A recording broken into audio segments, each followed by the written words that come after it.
Hey, what's going on, everybody? Thank you for tuning in to the YouTube channel here at Better Books. My name is Chris McCormick. I'm the founder and managing member of Better Books, an accounting and bookkeeping firm based in Boston, servicing clients around the globe. And today, man, we're talking cryptocurrency. Why? Well, because it's a subject that is very near and dear to the hearts of many, including some of my clients. And most people are considering the tax treatment and whether they are liable for taxes. Because if you're familiar with the industry, with cryptocurrency, virtual currencies, NFTs, Bitcoins, all that good stuff, you know that there are ebbs and flows of the markets. It goes up and down consistently. So today, I really want to dive into some of the tax treatments of that. And before I get started, man, if you get any sort of value out of this, I would really greatly appreciate if you could like, subscribe, and leave us a review on all platforms, including YouTube, Spotify, and Apple Podcasts. It really helps in growing the show, finding people just like yourself looking for the value and the information that we provide. So thank you in advance for that, and let's get started. So again, cryptocurrency, virtual currencies, obviously, there are some gains and losses that come along with that. It is a hot market.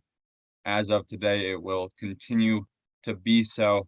And so we do need to be cognizant of the tax implications. And there are many tax implications. First things first, on your Form 1040, which if you don't know what that is, it's your tax return form for personal income tax. You report all your income, all your deductions, and it will calculate your taxable amount.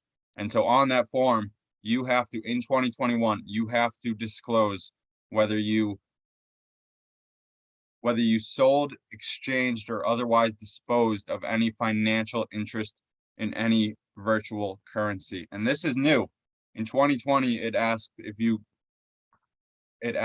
received, sold, sent, exchanged, or otherwise acquired any financial interest in virtual currency. So the difference being today, this year's or 2021's is really focused on the disposal of the currencies. And why? Because that creates a taxable exchange. When you purchase a currency or anything for that matter, you're not inducing a taxable exchange. What you're doing is you're acquiring an asset, and as long as you hold on to that asset, you aren't taxed. Now, there's talks of giving a wealth tax, which would be troublesome to many of us, all of us, as a matter of fact. But right now, the IRS is only worried and considering income, and income comes when you sell an asset. So this is a big point. Cryptocurrency is taxed as property. So what does that mean is that you will realize capital gains tax if you have held it for over a year. Mind you, property sold within a year time frame, so short-term capital gains under 12 months is taxed as ordinary income. So if you're buying and selling cryptocurrency on a daily basis, monthly basis, anything less than 12 months, then you're going to have to report this as ordinary income, and it will be taxed at your ordinary income rate, whatever that might be, wherever you fall on the tax bracket. And why is that important? Well, because there's a lot of people out there that are day traders, not only in the stock market, but also in cryptocurrencies. And with crypto being a market that is extremely volatile, where it goes up or down upwards of 90% on a daily basis, if you're buying and selling short term, you could be putting yourself at considerable tax liability. So mind you that cryptocurrency is taxed as property. But if you're holding it for a longer period of time, it is taxed at the capital gains rate, which right now 0, 15, and I believe 25%.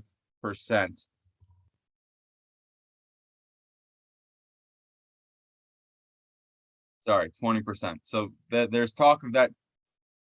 There's talk of that changing. So capital gains rates have continued to stay at 0, 15, and 20%. It is potential that the IRS and the Congress increases that upper level to 25%, which if you have large capital gains as a result of cryptocurrency sales, you might be in that category. But for now, 20% is the highest capital gains rate, and that applies to any sale of an asset, a property, a piece of property that you held for longer than a year. So first things first, cryptocurrency taxed as property.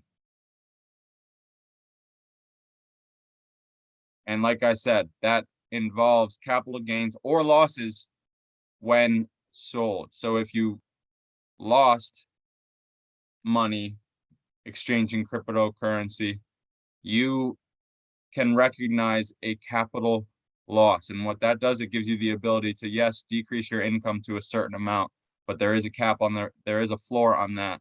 But more importantly, it helps you write off some of those capital gains. So if you sold cryptocurrency for a large gain, but also had some coins or products or currencies that you exchanged at a loss, you can use those losses to offset your gains.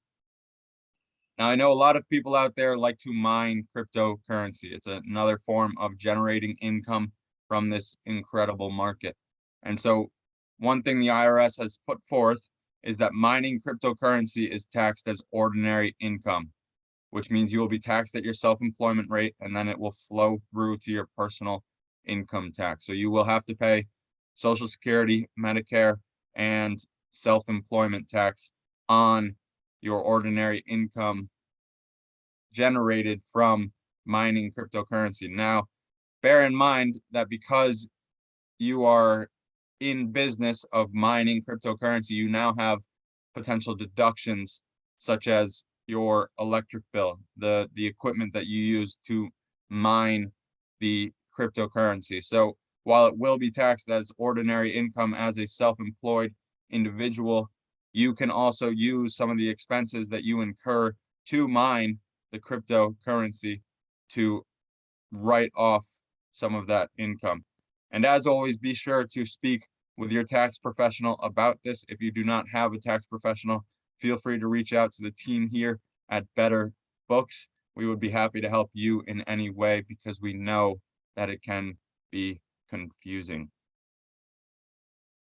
The last thing I wanted to touch upon here is the idea of a hard fork.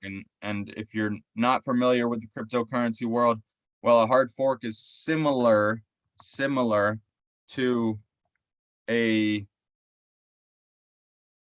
stock split. It's what happens when a blockchain diverges into two potential paths forward. So it's not a stock split, but it relates to the blockchain technology. It's a radical change to a network's protocol, and it can often result in somebody coming upon a piece of crypto, a token, I'll say, when they didn't originally have it. So the IRS says that a hard fork is ordinary income when taxpayer has dominion or control over the coin received. So when you obtain dominion or control, when it is in your hands, it is now yours to do with it what you want. It is taxed at ordinary income. And this has big implications. So be sure to reach out to your tax professional. And it goes far deeper than this. And as always, all this information is educational in nature and should not be used as traditional tax advice. But we do know that there is importance in educating you, the listener, and myself as your tax professional about this stuff, because cryptocurrency, whether you like it or not, is prevalent. Most will say it's here to stay. Whether it stays at the current market value or goes down remains to be seen. But the biggest thing to note as a result of this video is the importance of the tax implications. There are tax implications if you have recognized cryptocurrency gains or losses, if you have sold cryptocurrency in the current year in 2021, you will be subject to tax. If you have bought it, you will not necessarily be taxed. The taxable event occurs on the sale or disposal of cryptocurrency. So bear that in mind when preparing your taxes this year. I trust this helps. I look forward to hearing what you guys have to say about it. Again, this is Chris McCormick coming to you from Boston, Massachusetts, with Better Books Accounting. We are here to help, here to serve you on your business, investing, and personal journey. Thank you for tuning in. God bless, and have a great day.